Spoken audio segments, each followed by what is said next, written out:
감사합니다. 예수의 보혈을 능력 있음을 찬양할 수 있는 그 귀한 자로 우리를 구별하여 주시고 거룩한 자리에 머물 수 있는 은혜 주신 것 감사합니다. 오늘도 말씀을 통하여 주의 나라가 이곳에 임하여지는 복된 시간 되게 하시고 하늘에 계신 그 하나님이 말씀을 통하여 우리의 아버지 되심을 확인하는 복된 시간으로 주께서 축복하여 주옵소서. 주 앞에 머리 숙인 한 심령 한 심령 주님 찾아와 주셔서 잃어버렸던 우리의 영적 권위가 온전히 회복되어지는 그 말씀 그대로 우리 가운데 성취되어지는 복된 시간으로 기름 부어 주옵소서. 종의 수준과 관계없이 하나님의 말씀을 주옵소서. 아버지의 말씀을 우리 가운데 허락하여 주옵소서. 우리의 삶을 통하여 이루실 하나님의 역사 있는 말씀을 허락하여 주옵소서. 예수님의 이름으로 기도드립니다. 아멘. 우리 모든 믿음의 가족 여러분, 역사의 주인공은 예수님이십니다. 그래서 역사를 히스토리라고 말합니다. 역사의 주인공이신 예수님이 여러분 한 사람 한 사람을 픽하였습니다. 콜링하셨어요. 이리 와, 이리 와. 그러면서 왜 부르셨을까요? 우리를 통하여 하나님의 역사를 이루시겠다.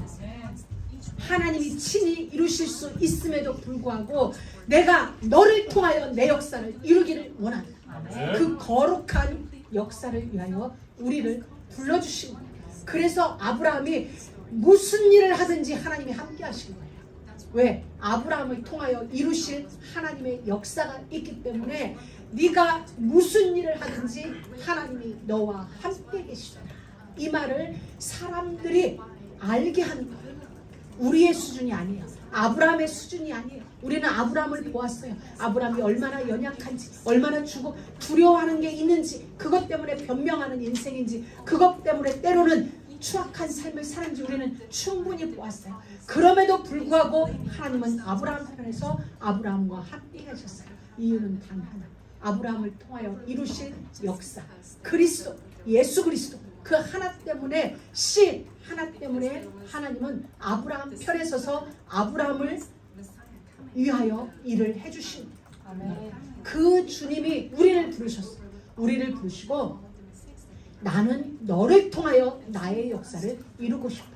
여러분, 선교사인 저, 목사인 우리들이 아니라 여러분 한 사람 한 사람을 통하여 하나님이 이루실 역사가 있어요. 왜냐하면 우리의 삶의 지경이 달라요. 삶의 반경이 달라요. 그곳에서 일할 분은 여러분이세요. 그 현장에서 하나님의 일을 하실 분은 여러분밖에 없기 때문에 그곳에 있는 여러분을 뽑아서 하나님이 부르신 거예요. 그리고 하나님의 말씀을 계속 주시는 거예요. 그건 여러분을 설득하는 거예요. 설득하는 거예요. 그래서 하나님의 시간이 채워지기까지, 하나님의 믿음이 채워지기까지, 하나님의 방법의 문이 열릴 때까지 여러분은 그곳에서 여러분의 일을 하시면 돼요. 그 일을 하나님은 하나님의 일이 되게 하실 거예요. 오늘 이방 임금 아비멜렉이 군대 장관을 데리고 지금 아브라함을 찾아왔어요. 아브라함을 찾아와서 딱 하는 말이 이런 거예요. 네가 무슨 일을 하든지 하나님은 너와 함께 하시다. 이런 것을 고백합니다. 이 말은 아비멜렉은 아브라함의 실수 때문에 자기가 죽을 뻔했거든요. 그럼 아비멜렉이 볼 때는 아브라함은 아주 뜨거운 감자예요. 저걸 내칠 수도 없고 손에 잡을 수도 없고 아주 꼴보기는 싫은데 어찌할 수도 없는, 왜? 하나님이 자기를 혼낸 걸 알았거든요. 그러니 이 아브라함은 밉상인데 미워할 수도 없는 거야. 왜? 또 혼나면 큰일 나니까. 그래서 어떻게 할 수도 없는데 그러니 그 아비멜렉이 찾아온 거야. 아브라함을. 이건 있을 수가 없는 거야. 한 국가의 왕이 이민자로 온 그 힘없는 그를 찾아와서 너 맹세해. 맹세하라니까. 그러면서 무슨 일을 하든지 하나님이 너와 함께 하시다는 이야기를 아브라함에게 먼저 고백해요. 네가 잘못을 하든 네가 잘하든 네가 좀 비열한 일을 했더라도 하나님이 너와 함께 하시면 내가 봤어. 지켜본 거죠. 아브라함이 수년 동안 블레셋 땅에 사는 동안에 아비멜렉은 지켜본 거예요. 사람들로부터 보고를 받은 거예요. 근데 그 결과가 뭐냐? 쟤는 하나님이 함께 하는 거예요. 이민자지만 힘없는 백살 넘은 노인이지만 하나님이 함께 하는 사람, 하나님의 관리 속에 있는 사람, 그걸 알아진 거예요. 그러니 와서 하는 말, 네가 무슨 일을 하든지 잘하든 못하든 하나님이 함께 하신다. 여러분 이건 하나님이 오늘 우리에게 주시는 거예요. 여러분 모두에게 주시는 거예요. 사단은 우리에게 이렇게 속삭여요. 우리가 뭔가 잘못할 때는 하나님이 나와 함께 하지 않는다고 생각해요. 내가 뭔가 잘못하면 하나님이 내 기도는 안 들어주실 것 같은 그런 생각을 우리도 가지고 있어요. 굉장히 우리가 잘못된 생각을 가지고 있어요. 한 번 자녀는 영원한 자녀. 그렇죠. 한 번 자녀는 말을 안 들어도 혼내면서도 그 자녀는 나의 영원한 자녀. 똑같아요. 그래서 우리가 때로 하나님 앞에 이쁘게 보일 때도 있죠. 때로 우리가 하나님 앞에 미운 7살처럼 볼 때도 있어요. 그럼에도 우리는 하나님의 자녀예요. 그렇기 때문에 결코 우리를 외면하지 않는 사람. 여러분 신분이라는 게 얼마나 중요한지 몰라요. 신분의 축복이라는 게 다른 게 아니라 신분 때문에 하나님의 자녀라는 신분 때문에 우리를 축복하시는 거예요. 우리를 위하여 모든 것을 해주신 건 신분 하나예요. 왜 우리 한국에서 온 써니 집사님이 내 아는 밥을 안 해주는 줄 알아요? 딸이 아니니까. 오로지 딸인 그대만 밥을 해주는 거예요. 우리는 밥도 안 사줘. 왜 안 사줘? 딸 아니니까. 이런 거 딸 대봐 내가 사줄게 이러지. 신분이라는 게 바로 그런 거거든요. 신분은 모든 장애장벽을 다 뛰어넘어. 미워도 우리가 생각하면 지난날 와 저거 꼴보기 기술에서 다시 평생 안 본다라고 했을 순간도 있을 거예요. 그럼에도 세월 지나니까 그게 추억이 돼. 그런 때 있었는데 너 그때 진짜 말 더럽게 안 들었는데 너 인간 됐어 하면서 또 보듬어 주는 거야. 그게 뭐예요? 자녀, 신분이에요. 하나님이 우리와 그런가. 그러니까 여러분 절대 속지 마세요.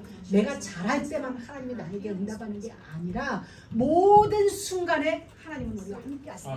오늘 이방 임금이 아브라함에게 말한 것처럼 네가 무슨 일을 하든지 잘못한 일을 해도 잘한 일을 해도 하나님은 너와 함께 계시다. 여러분의 삶을 통하여 사람들은 지금 말을 안 하고 있지만 사실은 지금 그걸 보고 있는 거예요. 여러분이 어떤 일을 하든지 간에 지금 사람들은 여러분을 달리 봐요. 왜? 저게 교회 다닌다니까. 예수 믿는다니까 라고 색안경. 우리가 세상 나쁜 말로 말하면 색안경. 그건 부러운 눈이에요. 하나님과 관련 있는 사람이라는 그러기 때문에 우리를 특별하다고 생각해요. 왜? 너 하나님 믿는다며 교회 다닌다며 그러니까 적어도 너는 우리와는 달라야 되지라는 우리가 말 안 하지 않아도 스스로 이렇게 경계선을 달리 둬요. 자기들의 위치와 우리들의 위치를 잘못 둬서 우리가 조금만 잘못하면 막 뭐라는 이유가 적어도 너는 여기 있잖아. 적어도는 그들이 스스로 우리를 인정해 주는 거예요. 근데 우리는 뭐 때로 왔다가 갔다 할 수 있지. 거기에 개념치 말라는 거야. 여기에 있든 하나님은 우리와 함께 계시다. 그래서 오늘 그걸 이방 임금이 본 거예요. 희한하다. 너 참 희한해. 너 참 이상해. 그러면 그렇지가 아니라 너 보면 참 희한해. 안 될 것 같은데 그래도 결국은 되더라. 너 무너질 것 같은데 결국은 너 이상하게 꾸역꾸역 올라오더라. 이 표현을 우리한테 지금 하고 싶은데 못하고 있는 거예요. 사람들은. 사실 어느 날 하나님이 여러분에게 그 말을 듣게 하세요. 지금 하나님은 우리는 그렇게 살고 있는 거예요.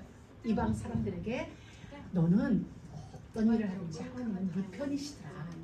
우리가 하나님의 편임을 지금 우리는 알 수 없지만 하나님은 그 작업을 하고 계세요. 세상 사람들에게 하나님이 누구 편인지를 알리는 작업을 하고 계세요. 왜? 그분은 역사의 주인공이세요. 경제의 주인공이세요. 문화의 주인공이세요. 지금 세상은 세상의 역사를 이루어가고 있지만 사실은 세상의 역사를 이루는 그들을 움직여서 하나님의 시간표를 이루고 계세요. 그러니까 세상 역사를 주관하는 하나님의 시간표 속에 우리가 있으니 당연히 이게 다른 거죠. 수준이 다른 거죠. 그래서 우리는 다르게 지금 하나님이 움직이고 계세요. 그때 아비멜렉이 누구냐면 블레셋의 왕을 통칭하는 이름이 아비멜렉이에요. 블레셋이 무슨 뜻이냐면 오늘날 우리는 이스라엘을 말할 때 팔레스타인 가자지구 막 이렇게 하죠. 팔레스타인이란 말이 블레셋 사람들이 사는 땅, 이 말이 팔레스타인이에요. 오늘날. 그러니까 지금 팔레스타인이라고 부르는 그 원조 조상이 누구냐면 블레셋 사람들. 그러니까 같은 어원을 가지고 있어요. 그 블레셋 임금이 아브라함에게 와서 이러는 거예요. 하나님은 네 편이야. 내가 보니까 네 편이야. 우리말로 말하면 이런 거죠. 좀 속어를 쓸게요. 네 똥 굽다 이러는 거죠. 그러면서 이렇게 얘기한 거예요. 근데 너 맹세해. 내가 쭉 지켜보니까 하나님은 네 편이야. 그리고 네가 나한테 잘못을 했어도 나는 너를 후대했고 나의 땅에서 우리 땅에서 살게 해줬으니까 내가 너에게 선을 베풀었으니까 너도 나와 내 아들과 내 후손들에게 선을 베풀어. 이 말은 아브라함이 이 아비멜렉 임금에게 위협적인 존재로 느껴집니다. 두려움의 존재로 느껴집니다. 실질적인 세상적인 위치로 보면 아브라함은 그만큼 힘 있는 자가 아니에요. 아비멜렉은 블레셋의 왕이었고 그리고 아비멜렉은 그 땅으로 들어간 이민자 겨우 318명. 겨우 오늘날로 말하면 회사 가지고 있으면 뭐 와이프 자녀들까지 합하면 한 1000여 명. 1000여 명 되는 뭐 오늘날로 말하면 중소기업이죠. 그런데 일개 왕이 아브라함이 들어와서 맹세, 그것도 맹세를 요구하는 거예요. 너 내가 너한테 좋은 일 해줬으니까 너도 내 아들과 내 후손들에게 좋게 해. 다시 말하면 평화 조약을 체결하자라고 지금 아비멜렉이 찾아온 거예요. 여러분, 우리 지난 시간에 아브라함이 이 땅에 가서 마누라를 잃을 뻔했을 때 아비멜렉으로부터 책망을 들었어요. 너는 어찌하여 나로 하여금 이 큰 죄를 짓게 만들었느냐라고 책망받던 아브라함이었어요. 근데 그 아비멜렉이 지금 아브라함한테 와서 맹세를 요구할 만큼 하나님이 지금 갑과 을을 뒤집어 놨어요. 진짜 세상의 주인은 아비멜렉, 그 땅의 주인은 아비멜렉. 그럼에도 불구하고 지금 하나님은 전세를 역전시키셔서 아브라함을 갑의 위치에 딱 세우는 거예요. 그리고 왕이 와서 맹세를 요구할 만큼 하나님은 몇 년이 지나는 그 사이에 아브라함에게 하나님의 역사의 힘을 실어버려요. 그리고 이것이 아비멜렉에는 두려움으로 오게 돼요. 세상적인 두려움도 있었겠지만 이것을 우리는 영적 두려움, 영적 경외로 이것을 하나님은 아브라함에게 심어줘요. 하나님이 하신 일이지 사람이 한 일은 아닌 거예요. 그때 아브라함이 알았어, 맹세할게 라고 맹세를 해요. 그런데 이렇게 얘기를 하는 거예요. 자, 여러분, 그때까지 이제 서로 맹세하자 했는데 아비멜렉이 갑자기 뜬금없이 하나 이야기를 꺼내요. 이 자리에서는 필요 없는 얘기인데 아브라함이 아비멜렉에게 이렇게 얘기해요. 혹시 아니? Do you know? 이러면서 뭐라고 얘기하냐면 네 종들이 우리 우물을 빼앗아 갔어. 내 우물을 빼앗아 갔어. 너 알고 있어? 이건 이 협상 자리에서 나올 수 없는 얘기예요. 근데 아브라함이 맹세를 딱 해놓고 네 종들이 나의 땅에 내가 파는 우물을 빼앗아 갔어. 그 일로 인하여 아브라함이 아비멜렉을 책망하는 일이 벌어졌어요. 여러분, 일개 이민자가 왕을 책망하는 거예요. 지금 오늘날로 말하면 우리 같은 사람이 바이든을 불러놓고 아니 뭐 바이든하고 이렇게 대면한 자리에서 바이든을 막 야단치는 그런 장면이 지금 연출되어지고, 그러면은 아비멜렉이 내 땅에 판 우물은 내 거니까 당연하지, 그걸 가지고 뭘 그래 이래야 되는데 아비멜렉이 완전 의뢰 위치로 딱 가서 나는 몰랐어 이렇게 얘기를 하는 거예요. 나는 몰랐어라고 얘기를 해요. 그리고 나는 그 말을 듣지도 못했어. 몰랐고 듣지도 못했고 그리고 오늘에야 내가 비로소 그 사실을 알게 됐어 라고 아비멜렉이 아브라함에게 이렇게 진짜 이렇게 작아진 위치에서 이야기를 하는 거예요. 이게 뭔지 알아요? 세상의 진실은 지금 아비멜렉이 알고 있는 건 드러난 진실만 알고 있어요. 근데 그걸 알고 있는 자에게 아브라함이 숨은 진실을 알려줘요. 이 우물이 진짜 누구 거인지, 누구에게로 돌아가야 될 것인지에 대하여 사실 뒤에 숨어있는 진실을 아비멜렉에게 알려주는 거예요. 지금 오늘날 세상 사람들이 알고 있는 건 세상의 사실이에요. 삼성그룹이 세계 뭐 몇이다, 뭐 이런 거. 지금 아이비리그라는 것은 이러이러한 대학이 아이비리그다. 지금 저쪽에 전쟁이 났다. 뭐 지금 중국의 시진핑이 다시 등록, 뭐 이런 일들을 알고 있어요. 우리는 세상에 누구나 알 수 있는 사실을 알고 있고 그 사실 뒤에 숨겨져 있는 진실은 몰라요. 그 사실 뒤에 숨겨진 진실을 하나님은 우리에게 알려줘야 된다는 걸 지금 말해주고 있는 거예요. 사람들이 알고 있는 건 누구나 알 수 있는 사실이에요. 그런데 그 역사를 운행해가는 진짜 하나님의 의도는 알지 못한다. 그건 우리밖에 몰라요. 그래서 우리는 그 사실을 알려줘요. 예수님이 다시 오실 거예요. 그 길을 지금 너와 나를 통하여 준비하기를 하나님이 원하시고, 지금 세상의 경제, 세상의 문화, 세상의 과학 점점 발달하고 타락하고 뒤숭숭하다고 하지만 이 모든 것은 그 어떤 대통령의 정치가 잘못돼서가 아니고, 제 아무리 촛불 집회를 하고 탄핵을 하고 하야를 하고 새 사람이 올라와도 세상은 똑같아.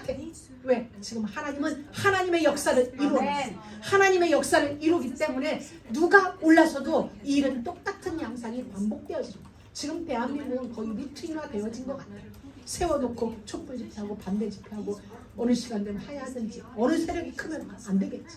저는 한편으로 부끄럽다.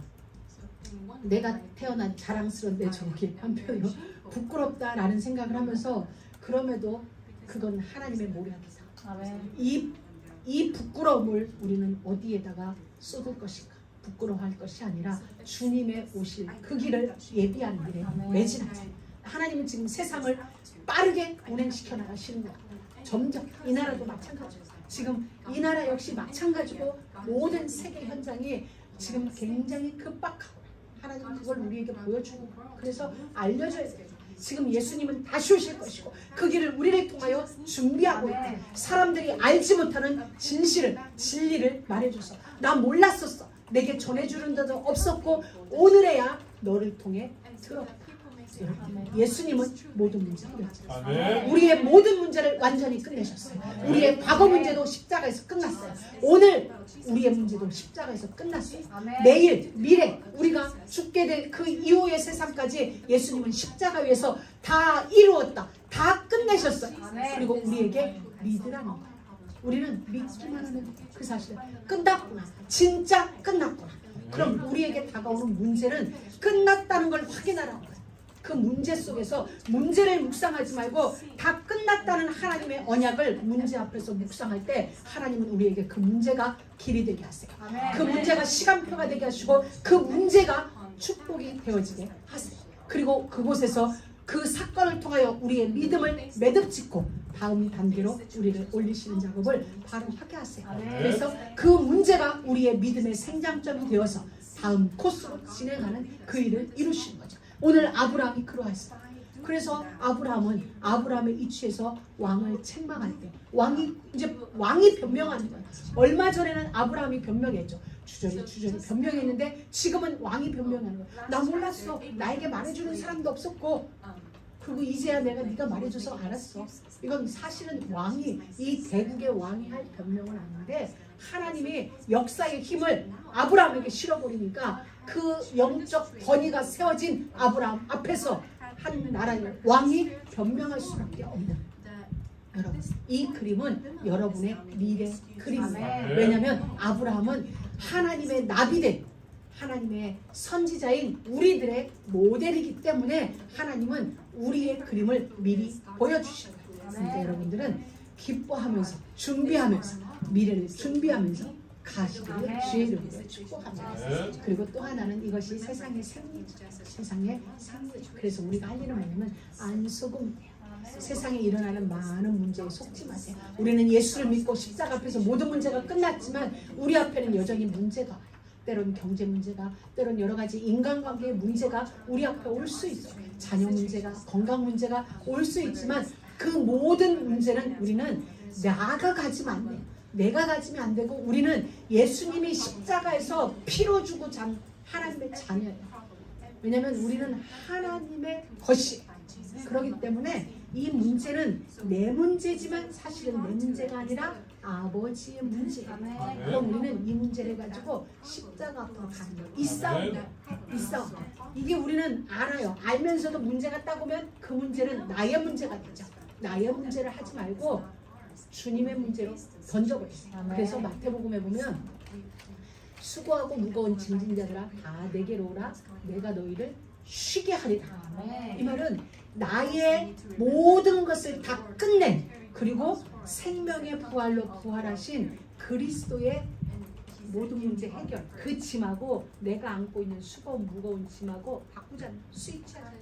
그래서 네 짐을 나에게 줘. 그러면 내가 다 풀어놓은, 다 해결해놓은 그 짐을 네 어깨에 쥐어줄게. 너는 모든 문제가 끝난 이 짐을 가지고 쉬어. 어디에? 내 그늘 아래서. 아멘. 그 말씀 우리에게 주시는 거예요. 그래서 우리는 물론 문제가 오면 당황스럽기도 하고, 우리도 걱정이 되고 문제를 묵상하기도 하고 문제에 빠지기도 하죠. 근데 여러분, 문제에 빠지면 답이 안 보여요. 답이 안 보여. 근데 문제를 빠져 나오면 답이 보여요. 아멘. 아멘. 그래서 많은 수학학자들이 이렇게 얘기를 해요. 그리고 많은 실험에서도 그걸 실제로 경험했어요. 수학 문제를 줘. 어려운 문제를 한 10문제를 주고 풀으라고 해요. 근데 어느 순간 잘 풀다가 어떤 문제에 가서 딱 걸려서 못 풀어요. 못 풀면 그 못 푸는 문제를 가지고 계속 있으면 못 푼대. 끝까지 못 푼대. 풀 수가 없대. 그때 선생님들은 나갔다 오라고 해요. 밖에 나갔다 와. 그러면은 밖에 가서 공기를 마시든 뭔가 한번 전환을 딱 하면 그 다음에 들어오면 안 보이던 수학의 공식이 그 난제 속에서 보여지는 거예요. 우리도 때로 그런 경험이 있잖아. 그래서 학교에서 선생님들이 시험 볼 때 이러죠. 아는 걸 먼저 써. 아는 걸 먼저 쓰고 공부가 안 되는 사람은 기어이 그 문제 붙잡고 답 찾고 다음으로 넘어가다 땡 종치기 전에 몇 개 못 풀죠.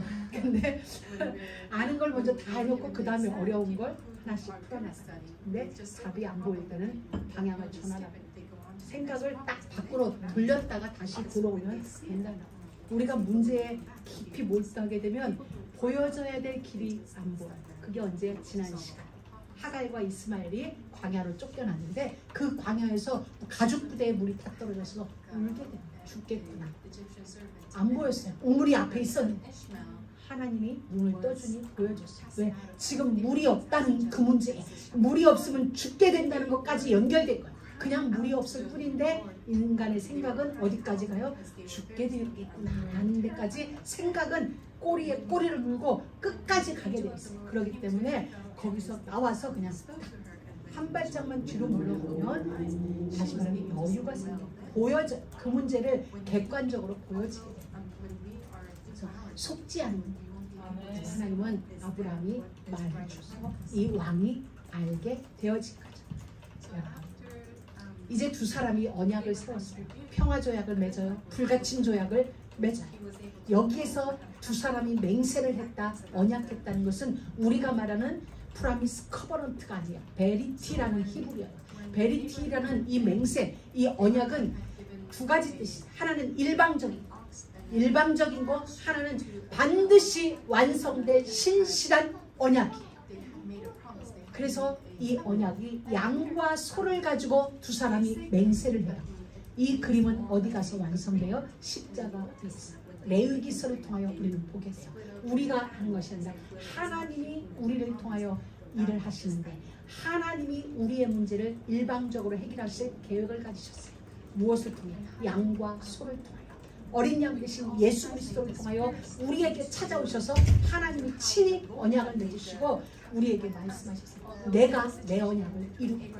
우리가 이루는 게 아니라 내가 내 언약을 너를 통해 이루겠다 말씀하시는 거예요. 우리가 하는 건 하나님. 이게 베리티, 이게 맹세. 하나님은 여기서 우리에게 그걸 보여주시는 거예요. 그 예수님이 우리에게 말씀하셨어요. 내가 다시 올 거야. 반드시 다시 올 거야. 우리가 준비하는 것 같지만 사실은 하나님이 정확한 하나님의 시간표에 메시아를 우리 가운데 보여주실 것입니다. 그리고 28절에 보면 7 암양 새끼를 따르는 왕이 봤을 때 이상한 거야. 둘이 맹세할 때 양과 소를 가지고 맹세했어요. 다시 한번 말씀드릴게요. 팔레스티안 지역 중동 지방은 맹세를 할 때 짐승을 반으로 뽀개요. 반으로 딱 뽀개서 양쪽에다 놓고 맹세하는 두 사람이 그 사이를 걸어가요.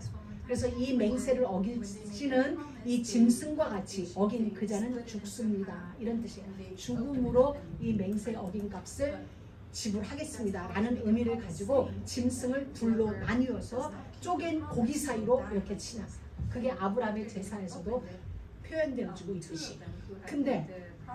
그런데 분명히 양과 소를 뽀개서 두 사람이 맹세를 했는데 7 암양 새끼를 따라 요만큼 모아놓은 거야. 그러니까 왕이 궁금한 거야. 지금 여기서 맹세는 지금 암양 새끼를 양과 소를 했는데 또 7 암양을 따로 놓았으니까 궁금한 거죠. 그래서 물은 거예요. 이건 뭐냐? 라고 물었을 때 아브라함이 우물값을 준비했어요. 우물에 대한.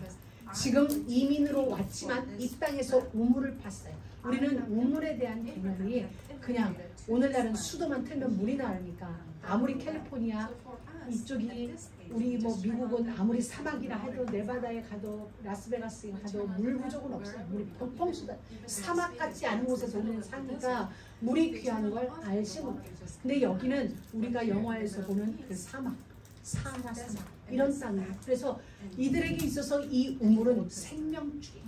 이 우물이 생명줄이고 그리고 이 우물은 이들에게 있어서 재산이에요. 절대 재산. 왜냐하면 유목민들이에요. 이들의 직업은 유목민들이라는 것은 양과 염소를 키우면서 그걸로 생계를 유지하는 사람들이에요. 그러니까 이들의 이동 경로는 계절 따라서 잔디가 있는 곳으로 이렇게 이동을 하게 되는 거예요. 그러니까 이들은 정착민이 아니라 움직이는 사람들인데 텐트를 가지고 자, 잔디가 이쪽 지역에 났어요. 그래 거기를 가요. 그럼 이들은 도착한 그 땅에 잔디가 풀이 있어도 뭐가 없어? 우물이 없어. 그럼 도착하는 그 자리에서 곧바로 할 일은 뭐냐면 우물을 파야 돼. 우물을 파야 우리가 마시고 우물을 파야 그 우물을 통하여 양과 염소에게 물을 줘. 왜? 사막이니까 강물이 없어요. 강물에서 먹이면 되지가 아니라 우물에 물을 퍼서 양들을 먹이는 거예요. 그리고 여기에 먹을 것이 거의 떨어졌다 싶으면 이 우물을 돌로 막아요. 막고 자기들만 하는 표시를 해놓고 또 떠나요. 또 떠나서 다음 계절이 올 때까지 그렇게 떠돌아다니다가 여기를 다시 오는 거예요. 그러니까 이 우물은 이들에게 생명줄이자 또 재산이에요. 그런데 이것을 지금 이들은 내 땅이 아니라 블레셋 땅에 와서 우물을 팠기 때문에 이들이 소유권을 주장하면 고스란히 넘겨줘야 됩니다. 그래서 7 암양 새끼를 왕에게 주며 이 우물에 대한 소유권을 지금 요구하는 거예요. 내가 이 암양, 자꾸 7 암양을 하니까 말이 안 나옵니다. 이게 7 암양입니다. 이걸 줄 테니까 이 우물에 대한 소유권을 나에게 넘겨줘. 근데 지금 아비멜렉은 사정하러 온 입장이니까 알겠어. 내가 암양 새끼 받을게. 이 우물은 너희 거야. 라고 우물에 대한 소유권을 아브라함에게 완전히 넘겨줬어요. 이건 굉장히 중요해요. 우물은 땅을 기반으로 하고 있어요. 이 땅을 블레셋 땅을 지금 이 대가를 주고 아브라함이 샀어요. 이게 어떤 일이 벌어졌냐? 오늘날 이 이후로 성경에서 이스라엘 땅을 이야기할 때 단에서 브엘세바까지 우리 한국말로 표현하면 두만강에서부터 시작해가지고 저 제주 끝까지 한라 끝까지 이 말인 거예요. 그래서 북쪽 경계선, 남쪽 경계선이 바로 이 땅이 되는 거예요. 브엘세바 땅이 남쪽 경계선이에요. 그래서 애굽을 가든지 블레셋을 가든지 넘어갈 때 이 브엘세바를 넘어가야 지금 비로소 가는 거. 우리로 말하면 샌디에고 거기 경계선이 그 땅을 지금 아브라함이 산 거예요. 어떤 면에서 영토를 확장시켰고 영토 경계선을 아브라함이 만들어 놓은 거예요. 그리고 이때 산 이 땅을 후손들에게 이삭에게까지 이 우물은 소유권이 전달되었어요. 대가를 지불하고 우물을 사게 되었잖아요. 그리고 영토를 확보해 놓고 경계선을 아브라함이 만들어 놨어요. 아브라함 개인의 일 같은데 후대의 일이요 미래의 일이 되어지고 국가의 일이 되어진 거예요. 또 왕국을 세우는 일에 있어서 국경선을 만드는 일이 되어진 거예요. 이 사건은 엄청난 사건이에요. 대가가 지불되어지고 이 땅을 사게 되어졌어요. 예수 그리스도께서 이렇게 말씀하셨어요. 내가 곧 생명의 샘물이다. 생명의 샘물이. 그 예수님이 목숨을 대가로 지불하고 우리의 죄의 대가로 당신의 피를 지불하고 우리를 사셨어요. 그래서 우리는 하나님의 것이 됐습니다. 이 우물을 아브라함이 대가를 주고 사서 아브라함의 것이 되었듯이 하나님은 아들을 내어주고 우리를 샀어요. 대가를 지불하고 우리는 거저 받았지만 우리는 공짜로 받은 게 아니에요. 우리 대신 죽어주신 예수님이 집을 되어지고 값을 지불하고 우리를 사신 거예요. 죄로부터 완전. 그래서 십자가로 말미암아 대가가 지불되어지고 그리고 십자가로 말미암아 우리에게는 영생하는 생명의 우물이 파진 거예요.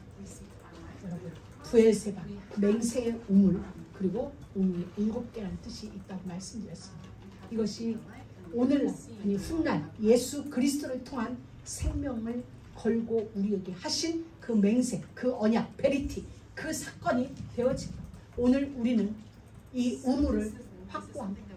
영생하는 샘물이신 그리스도를 확보했어요. 대가를 줘야 됩니다. 우리의 대가는 자기들. 나를 부인하고 아무든지 나를 따라오는 자는 자기를 부인하고 자기 십자가를 지고 나를 쫓을 것이냐. 왜냐하면 우리가 예수를 믿는다는 건 이런 거예요.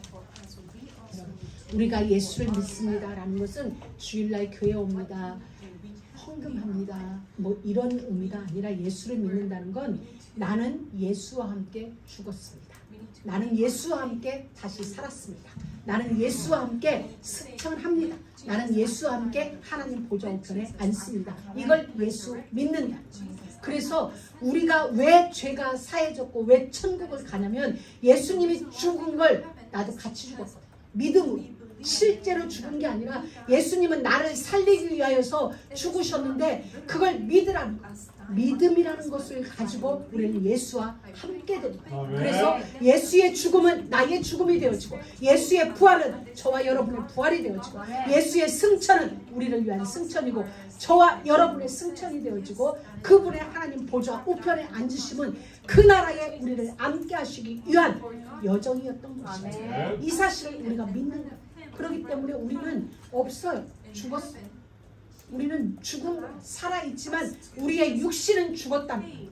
육의 자아는 죽었다는 얘기예요. 여기서 자기를 부인하라는 건 우리의 육신을 부인하라는 거예요. 왜냐하면 우리의 육신은 자꾸 세상을 쫓아요. 우리의 육신은 자꾸 믿음과 먼 것을 선택하게 하는 거예요. 물론 우리는 그러함에도 하나님의 자녀예요. 그러나 진짜 우리 안에 참된 자유, 진리를 알지니 진리가 너희를 자유케 하리는 참 자유, 죄로부터의 자유, 죽음으로부터의 자유는 진짜 예수 안에 있어야 됩니다. 그래서 주님은 우리에게 나를 따라오려면 누구든지 나를 따라오려거든 너를 부인해라. 그건 육신으로 지금껏 갈고 닦아진 너를 부인하고 나를 쫓아와라. 그리고 너에게 주어진 그 십자가 저 이런 거예요. 우리 가끔 얘기할 때 아유 내 십자가 이렇게 얘기하죠. 남편이 누구야? 영원한 왼수. 남편이 누구야? 십자가. 대부분 이렇게 하죠. 근데 그 십자가를 지랄. 아이 그럼 남편분들이요. 마누라가 누구야? 영원한 왼수. 마누라가 누구야? 영원한 내 십자가. 근데 그 십자가를 지라는 거예요. 왜냐하면 십자가가 우리에게는 고통인 것 같죠. 십자가가 우리에게는 정말 아픔인 것 같죠. 근데 그 십자가에는 뭐가 있어요? 영광이 있어요. 그래서 예수님이 자기 십자가를 지고 나를 쫓아할 때는 십자가를 보라는 게 아니라 십자가 이후에 있게 되어지는 그 영광을 보고 우리에게 기꺼이 지고 따라오라는 거예요. 그게 우리의 짐 같으면 지라고 하겠어요? 아니요. 그게 영광이 되어질 것이기 때문에. 그러느니 다시 묻습니다. 여러분의 마누라는 누구? 영광. 미래 영광. 여러분의 서방님은 누구? 미래 영광. 그래서 기꺼이 감사함으로 잘 지고 가세요. 그리고 우물을 확보한 다음에 여기다가 에셀 나무를 심어요. 에셀이라고 발음할게요. 이게 나무에게 붙을 때는 에셀 나무가 돼요. 근데 이게 사람의 이름이 될 때는 에제르 돼가지고 어떤 뜻? 에제르, 나의 최고의 동반자. 하나님이 주신 돕는 배필이라는 뜻으로 에젤이 사람 이름으로 쓰일 때는 에젤이 되어집니다. 그래서 이 나무를 심는 거예요. 근데 이 나무는 진짜 사람들을 돕는 나무였어요. 나그네에게 쉼을 주는 나무, 나그네에게 안식을 주는 나무. 여러분들이 후레이를 저는 이제 투텐을 타고 다니까 투텐을 타고 오다 보면 에셀나무가 잘 보여요.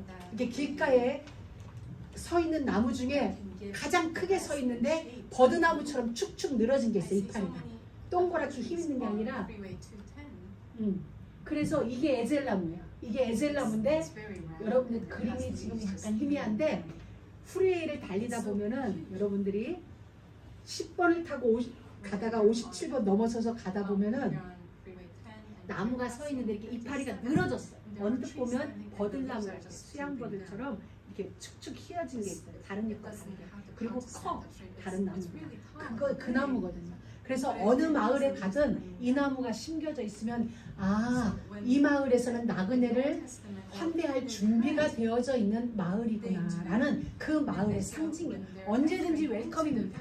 길 가는 나그네들이요 웰컴입니다 라고 우리는 준비가 됐어요. 당신은 쉬게 할 준비가 되어져 있어요. 그래서 모여서 저렇게 저곳에서 이야기하는 거예요. 예배드린 거 포럼도 하고 이렇게 담소도 나누고 마을의 여러 이야기들이 오고 가는 곳이 에셀나무 아래에 있는 거예요. 그래서 이곳에 우물 곁에 에셀나무를 심어요. 그럼 이 나무는 우물 옆에 있으니 얼마나 커지겠어요. 그리고 이곳에 사람들이 오면 이 우물을 통하여 생수가 공급되어지죠. 예수님과 우리가 예수님 옆에 딱 서 있으면 정말 우리가 얼마나 커지겠어요. 얼마나 뿌리를 깊게 내려줄 수 있겠어요. 왜 물이 있으니까. 시냇가에 심겨진 나무가 마르지 아니함 같으니 그 잎사귀가 형통하리로다. 왜? 이는 시냇가에 심겨졌기 때문에. 사막이지만 냇가에 심겨졌습니다. 사막이지만 우물가에 물줄기에 심겨져 있으니까 그 나무가 무성한 거예요. 풍성한 거예요. 여러분은 그래요. 왜? 그리스도라는 십자가 보혈이라는 언약의 우물가에 여러분의 인생이 세워졌기 때문에 여러분은 무성해질 수밖에 없어요. 풍성해지게 되어 있어요. 이 에셀나무, 여러분이 이 나무가 되어집니다. 오늘날 얼마나 많은 사람들이 수고하고 무거운 거지. 병원에 가면 전부 다 신경 써요. 스트레스. 근데 그 말 하면은 맞아요. 환자들이 대부분 속이 안 좋아요. 그러면 스트레스성입니다. 그러면은 맞아요. 요즘 내가 좀 신경 썼거든. 환자들 90%가 의사가 스트레스성으로 소화가 안 되는 거예요. 스트레스성으로 얼굴에 뭐가 났어. 그러면은 그 말은 120%입니다. 그래서 맞아. 요즘 내가 좀 신경 썼어. 요즘 다시 말하면 현대를 살아가는 모든 사람들이 피곤하다는 거예요. 피곤하다는 거예요. 뇌도 쉴 수가 없고 또 손가락도 쉴 수가 없어. 요즘 SNS 활발해가지고 모든 것이 쉴 새가 없는 거예요. 그때 우리가 그 모든 일들을 인하여서 에셀나무가 되어주고 누구든지 내게 와서 쉬세요. 예수님이 했던 그 음성, 수고하고 무거운 21세기를 살아가는 현대인들이요, 나에게로 오세요. 내게는 그늘이 있어요. 쉴 수 있는 그늘이 있어요. 내게는 생수가 있어요. 그리스도라는 생수가 있으니까 와서 쉬면서 생수를 먹고 영생하는 그 복음, 그리고 함께 다시 오실 그리스도의 길을 만들어 가봐요. 뿌리가 깊이 내릴 수 있으니 높이 자라게 되고 나그네들의 숨터가 되고 쉼터가 되어지고 여기에서 예배가 시작되어지고 저는 또 하나 이 말씀을 준비하면서 감동받은 게 여기서 사울이 왕이 죽이시고 이스라엘의 초대 임금 사울이 사무엘상 22장 6절에 보면은 즉위식을 하는데 이 에셀나무 밑에서 사울이 이야기를 하고 사울을 따르는 많은 병사들이 이 에셀나무 주변에 서 있어요. 그리고 여기서 왕의 나라가 시작돼요. 이스라엘의 초대 왕국이 시작되는 게 바로 이 에셀나무였어요. 그리고 훗날 31장에 가면 사울이 죽어요. 비록 실패한 왕이었지만 사울이 죽었을 때 그의 무덤은 이 에셀나무 밑이 돼요. 저는 이걸 보면서 야, 우리 인생이다. 우리는 이 땅에서 실패를 거듭하고 하나님의 마음에 합하지 않은 삶을 살지라도 하나님은 그 사울의 죽음조차도 하나님 나라를 그림으로 주셨구나. 이 에셀나무 아래에 무덤이 영원한 안식처가 되어지고 하나님은 우리에게 이미 주신 그 안식의 그 나라를 이 에셀나무를 통해서 현재도 보여주시고 미래까지 다 보게 하시는 거예요. 여러분을 통하여서 하나님의 모든 역사가 우리의 미래까지, 그들의 미래까지 여러분을 통하여 보여주고 살려주고 회복시켜주고 미래에 있음을 안심시켜주고 안심해도 된다고 여러분들이 위로해주고 이제는 위로 받는 자에서 위로하는 자, 치료가 필요한 여러분이 이제는 치료자, 아멘. 누군가를 치료하는 영적 의사로, 누군가에게 이 복음을 전달해주는 영적 기준, 아멘. 영적 안타로 우리 한 사람 한 사람이 그리스도 안에서 아멘. 굳건하게 세워지는 은혜가 있기를 축복합니다. 여러분은 당연히 울창이잖아요. 아니만요 그렇고 말고요. 그렇습니다. 아브라함에게 에셀나무를 통하여 하나님의 꿈을 심고 하나님의 마음을 심고 하나님의 비전을 심겨주듯이 실수트의 선인 아브라함, 오늘날 우리에게 연약하여 때로는 오늘 내게 아까 우리 찬양했던 거 뭐죠? 굳건한 내게 믿음 있을지라도 흔들릴지라도 주님 내게 함께 하시네. 오늘 그 찬양처럼 때로는 우리가 믿음이 있을 때, 때로는 믿음이 없을지라도, 때로는 온전한 삶을 살 때라도, 그렇지 못한 실수가 내 삶에 있을지라도 하나님은 여러분에게 하나님의 꿈을 심으세요. 아멘. 여러분에게 하나님의 비전을 심고 하나님의 계획을 꿈으로 여러분의 인생 속에 심기시고, 그리고 그것을 반드시 통치 열매 맺게 하세요. 하나님은 오늘 말씀을 통하여 여러분 인생 속에 시작하셨어요. 하나님의 꿈을 심고 비전을 심고 우리는 훗날 많은 나그네들이 쉬게 되어지는 에젤나무, 하나님의 나라를 많은 사람들에게 보여주는 그런 아브라함으로, 또 다른 아브라함으로, 이 시대의 아브라함으로 하나님은 여러분을 반드시 세울 것입니다. 그 약속 때문에 오늘 여러분들을 부르셨어요. 그래서 여러분은 이 에젤나무의 꿈, 이 에젤나무의 비전, 에젤나무를 통하여 우리에게 보여주신 하나님의 계획, 그 계획 아래서 영생하시는 하나님의 이름을 늘 찬양하게 되어지는 여러분 모두가 되어지기를 주의 이름으로 축복합니다. 십자가 언덕에서부터 시작되어진 이 하나님의 꿈이 우리의 가슴을 통하여 온 땅 구석구석에 흘러가게 되어지는 그런 은혜 있길 바랍니다. 우리 이제 잠시 후에 찬양할 거예요. 스피노자가 이런 말을 했어요. 내일 지구에 종말이 온다 할지라도 나는 오늘 한 그루의 사과나무를 심겠어. 어릴 때는 저 못 모르고 이거 좋아했어요. 멋있잖아요. 중학교 때 이걸 딱 듣고는 너무 멋있는 거예요. 그냥 그 말이 좋았어요. 그래가지고 야 근사하다 했는데 메시지를 준비하면서 그래요. 우리에게 시간이 얼마 있을지 우리는 알 수 없지만 오늘 내게 주어진 에셀나무를 심는 내일 설령 주님이 오늘 밤 우리를 불러간다 해도, 내일 밤 우리를 불러간다 해도 우리는 지금 우물 곁에 에셀나무를 심는 아멘. 하나님 감사합니다. 오늘도 말씀으로 우리를 찾아오셔서 허물 있는 우리지만, 부족한 부분 많은 우리지만 우리 안에 하나님의 꿈을 심어주시고 하나님의 비전을 심어주시고 하나님의 계획과 뜻으로 우리를 채워가시는 그 엘샤다이 하나님의 마음을 알게 하시니 감사합니다. 그 하나님의 마음과 함께 우물을 확보하고 에셀나무를 심는 에셀나무가 되어지는 우리 모두가 되어지도록 주님 축복하심을 감사하며 예수 그리스도의 이름으로